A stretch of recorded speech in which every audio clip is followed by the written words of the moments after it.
परीक्षा नहीं हुई, लेकिन आज नहीं तो कल होगी।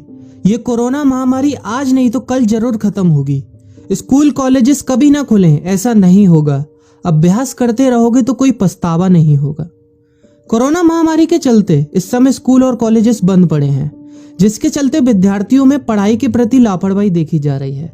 इसी को देखते हुए मुंबई के एक स्कूल में हमारे पुराणों में लिखित एक कहानी सुनाई गई और विद्यार्थियों को इस कहानी के जरिए एक मैसेज दिया गया, एक सलाह दी गई। कहानी ये थी कि एक बार भगवान इंद्र किसानों से नाराज हो गए और उन्होंने घोषणा कर दी कि 12 साल तक बारिश नहीं होगी, आप फसलों को नहीं उगा पाएंगे। भगवान इंद्र से किसानों ने विनम्रता पूर्वक विनती की। किसानों इंद्र ने बड़ी चालाकी से बारिश न होने का सारा श्रेय भगवान शिव के ऊपर डाल दिया और कहा कि बारिश तभी संभव है जब भगवान शिव अपना डमरू बजाएंगे। लेकिन इंद्रदेव भगवान शिव के साथ पहले ही गुप्त रूप से चर्चा कर चुके थे और उनसे किसानों के साथ सहमत नहीं होने के लिए भी अनुरोध कर चुके थे। जब किसान भगवान शिव के पास बारिश के लिए विनती करने के लिए गए तो उन्होंने भी कह दिया कि बारिश तभी होगी जब मैं 12 साल बाद अपना डमरू बजाऊंगा। निराश होकर वापस लौटते किसानों ने 12 साल तक इंतजार करने का फैसला किया। लेकिन उनमें से एक किसान वापस लौटकर नियमित रूप से अपना काम कर रहा था, खेती कर रहा था, यहाँ तक कि बीज भी बो रहा था। अन्य किसानों ने यह देखकर उस किसान का मजाक उड़ाना चालू कर दिया।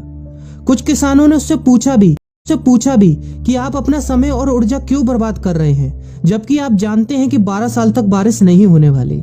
उस किसान ने जवाब दिया कि मुझे पता है कि बारिश के बिना मेरी फसल नहीं आएगी, लेकिन मैं ये सब केवल अभ्यास के रूप में कर रहा हूँ। 12 साल बाद मैं फसलों को उगाने और खेतों में काम करने की प्रतिक्रिया को भूल जाऊंगा।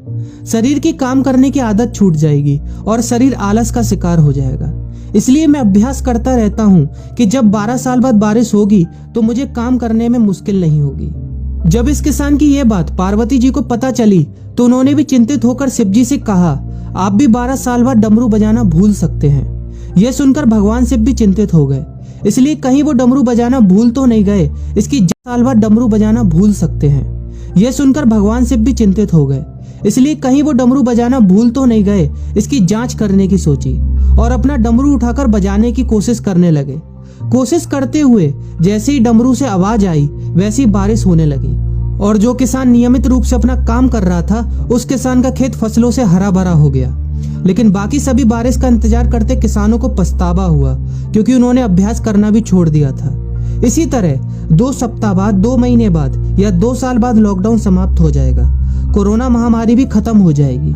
इसे घूरने या इस महामारी के खत्म होने तक का इंतजार करने से बेहतर है कि आप जिस कक्षा में हैं या जिस अगली आपके पास जो ज्ञान है उसे और बढ़ाएं। इस समय का इस्तेमाल करें और ये सोचें कि आप और भी बेहतर कैसे कर सकते हैं, क्योंकि डमरू कभी भी बच सकता है। इसलिए अभ्यास करते रहें। अभ्यास ही गुणवत्ता का सार है। अभ्यास ही है जो आपको किसी भी क्षेत्र में पूर्ण बनाता है। अगर आप अपनी पढ़ाई के प्रति लापरवाही छोड़कर अभ्यास करते रहेंगे तो जब काम करने का समय आएगा, जब भी परीक्षा देने का समय आएगा, तो आप हर चुनौती और अपने हर क्वेश्चन का जवाब देने के लिए तैयार रहेंगे। अपना ध्यान रखें और अपनों का ख्याल रखें, क्योंकि कोरोना भी गया नहीं है। घर पर ही रहने की कोशिश करें ताकि आप भी और अन्य भी सुरक्षित रहें और नियमित रूप से अभ्यास करते रहें, क्योंकि डमरू कभी भी बच सकता है। वीडियो अच्छी लगी हो तो वीडियो को लाइक और अपने फ्रेंड्स के साथ शेयर